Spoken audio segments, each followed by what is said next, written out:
Radio colour.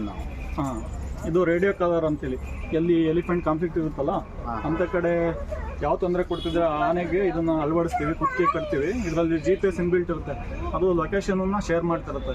ಆ ಲೊಕೇಶನನ್ನು ನಾವು ಸುತ್ತಮುತ್ತ ಹಳ್ಳಿ ರೈತರುಗಳಿಗೆ ಎಲ್ಲ ಶೇರ್ ಮಾಡ್ತೀವಿ. ಸೊ ಆನೆ ಇಂಥ ಕಡೆ ಇದೆ ಅಂತ, ಹಾಗಾಗಿ ಅದು ಒಂದು ಅವಘಡ ಆಗಂಥದ್ದು ತಪ್ಪುತ್ತೆ ಇದರಿಂದ.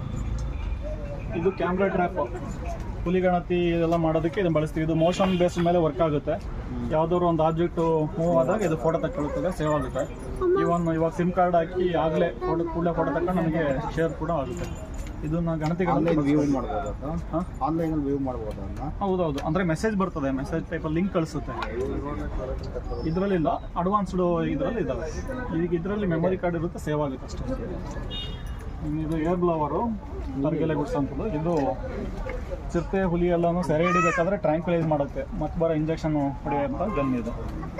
ಇದು ಪ್ರಾಣಿಗಳಿಗೆ ಅಟ್ರಾಕ್ಟ್ ಮಾಡೋಂಥ ಈ ಥರ ಬೆಳೆಗಳನ್ನ ಮನೆ ಹತ್ರ ಬೆಳೆಸ್ಬೇಡಿ ಅಂದ್ಬಿಟ್ಟು. ಇನ್ನು ಇದು ಮರಗಳಿಗೆ ಆಯಸ್ಸನ್ನು ಕಂಡುಹಿಡಿಯೋದು ಹೇಗೆ ಅಂತ. ಒಂದು ಮರದಲ್ಲಿ ಪ್ರತಿ ವರ್ಷ ಒಂದೊಂದು ರಿಂಗ್ ಫಾರ್ಮೇಷನ್ ಆಗುತ್ತೆ, ಬೆಳವಣಿಗೆ ಆಗುತ್ತಾರೆ, ಆ್ಯನಿವಲ್ ರಿಂಗ್ಸ್ ಅಂದ್ಬಿಟ್ಟು. ಆ ರಿಂಗ್ಗಳನ್ನ ಕೌಂಟ್ ಮಾಡಿಬಿಡ್ತು ಅಂದರೆ ಎಷ್ಟು ವಯಸ್ಸಾಗಿದೆ ಅಂತ ಗೊತ್ತಾಗುತ್ತೆ. 30 ವರ್ಷ ವಯಸ್ಸಾಗಿದೆ. ಇದು ಮರಗಳು ಬೇರೆ ಬೇರೆ ಮರ ಯಾವ್ಯಾವ ಟೈಪ್ ಇರ್ತದೆ ಅಂತ. ಕೆಲವರು ಅಡಲ್ಟ್ರೇಷನ್ ಮಾಡ್ತಾರೆ, BTech ಫರ್ನಿಚರ್ ಅಂದ್ಬಿಟ್ಟು ಮತ್ತಿ ಮಾರ್ತಾರೆ. ಅದನ್ನು ತಪ್ಪಿಸ್ಕೋಬೇಕು ಅಂದರೆ ಇದನ್ನು ತಿಳ್ಕೊಂಡಿರ್ಬೇಕಾಗುತ್ತೆ. ಯಾವ ಸಾಗುವಾನಿ ಯಾವ ಥರ ಇದೆ, ಕೃಷಿ ಯಾವ ಥರ ಇದೆ.